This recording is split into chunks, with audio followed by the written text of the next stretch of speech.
Who owns the Federal Reserve? Who are the main shareholders? Right now, Donald Trump. But that's post-legislation. That's decision maker. That's decision. I'm talking about okay. Goldman Sachs. I'm talking. There is an answer to this question. There is truly an answer to this question. And boy, I'll be waiting for the hate mail. When I worked at the Dallas Federal Reserve, my email address ended in .org. There are banks that own the 12 district Federal Reserve banks are owned by banks in the sense that they get paid a dividend from what the district banks make, up to 6%. And then whatever money the bank has, if it's a district bank, whether it be San Francisco or Dallas or Atlanta, then they have to pay the operating costs to operate an individual district bank. And after that, every single penny that is remaining is remitted to the U.S. Treasury. That is why my email address ended in .org, not .com, because we were a quasi-private public enterprise. Jay Powell's email address ends in .gov. The Federal Reserve Board in Washington, D.C. is a bona fide, formal federal agency that is not owned by the banks. There's a gray area.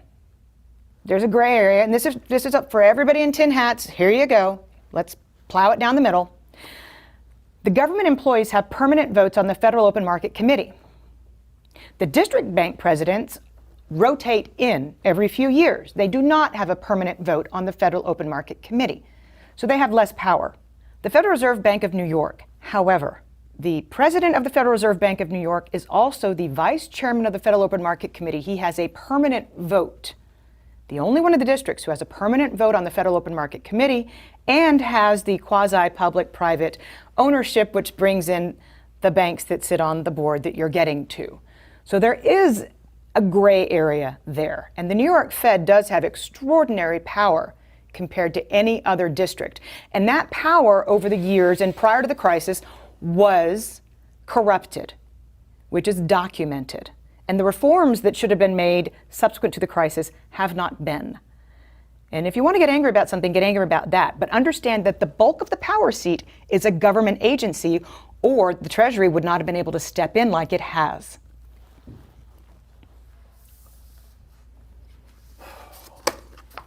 This is like we need a drink right now. I was going to say that. I can read his face. That's exactly what or something like old fashioned is what we need right now. No, you need something stronger than a mimosa. Let me say that much. Okay, so how much do you, if you're an economist and you do this full time, you've been in it for a while. This is your career. By the way, I'm in finance.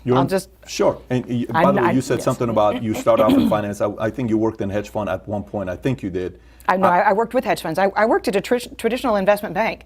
I watched what investment banks do from the inside out. Both sides. Yeah. I do. I started off with Morgan Stanley Dean Witter a day before 9/11. That's kind of how my career got started. You know, in Glendale, California. I was supposed to go to New York, and then they said I was short the S&P 500 on 9/11. You what? I personally had a short position in the stock market prior. How? Well, I felt that the market was very much overvalued. Okay. And was still going to come down. So, and my clients were very defensively postured also for that very same reason going into 9/11. My birthday was on 9/17, the day that the stock market reopened. And I closed out my position as quickly as I possibly could because I felt like I had the blood of Americans on my hands for having profited from it. Small story, strange but true. Wow, what timing. Talk about timing. Oh my gosh. Craziness, right? So, how much do you read into these conspiracy theories that you hear about with the feds, with the Creature of Jekyll Island, any of that stuff? How much do you go, how deep do you go? Have you ever read the book or no? Yes. You have to read the book, you're in the world.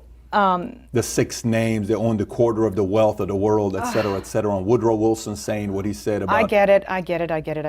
And back in 1907, when we had a financial crisis, and when J.P. Morgan brought all of the biggest bankers together in his parlor and said, I'm not going to be alive forever. We're no longer an emerging economy. We are advancing to become a developed economy. And like our developed economy peers, we need a central bank. Because I can't keep bringing you all together to bail out the financial system every time there's a crisis. So that was the genesis of the need for a central bank was J.P. Morgan saying, I'm going to die one day. We need an independent central bank, like the Bank of England. We've evolved as an economy. We need a central bank.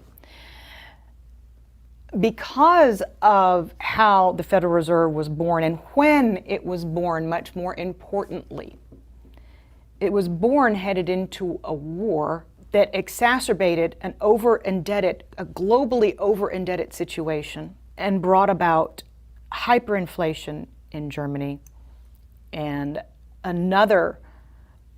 Great Depression in between that took the world down with it and brought about a war. I want you to think about that and where we are today. But because of the backdrop with which the Federal Reserve came into being and the fact that it had to go into DEFCON 1 almost immediately means that the original people who conceived it were bankers and had extraordinary powers. Since then, the Federal Reserve has become a very boring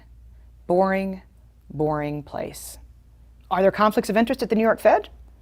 Do big banks have more say than they should in terms of being regulated? Yes, they do, without a doubt, unquestionably. But the Federal Reserve of today is bad for America, which is my subtitle, because the people who are in charge of the Federal Reserve don't have Americans' best interests at heart. They've put us in a precarious position financially, such that if there was ever an economic shock, their policies will have left us so much weaker than we need it to be otherwise. And that's a hell of a lot worse than any conspiracy theorist up in the middle of the night dreaming about a Rothschild running the world. Because a lot more people are going to get hurt because you've had academics running one of the most powerful institutions in the world. How deep have you studied this? How deep have you gone, and who have you had these conversations with for you to get 100% certain to know that there is none of this Rothschild, any of that kind of stuff, or you just kind of haven't put a lot of time into it? Or I just was kind of working there for 9 years and spent a lot of time at the New York Fed, and I saw with my own eyes what was happening. I know that, but I'm talking inception, how it got started. I'm talking that part of it. I mean, that part of it again. So if for everybody who can hear me, read The Lords of Finance. Read one book. If you don't read any other book, read The Lords of Finance. And it starts off kind of in 1913, 1914. And it takes you through some of the biggest mistakes that were made at the Fed. And other people running the world at the time in Germany, for example, and at the Bank of England, and at the Banque de France. It walks you through it, and that is a much more valid history, if you will, than the Creature of Jekyll Island, which brings a lot of history to the fore, but doesn't apply to the world we live in today. But if you want to understand how the Federal Reserve evolved to become this powerhouse that it is, read a different book. Do yourself a favor, read The Lords of Finance. And then you won't ever sleep at night again because of the parallels that it draws between now and then.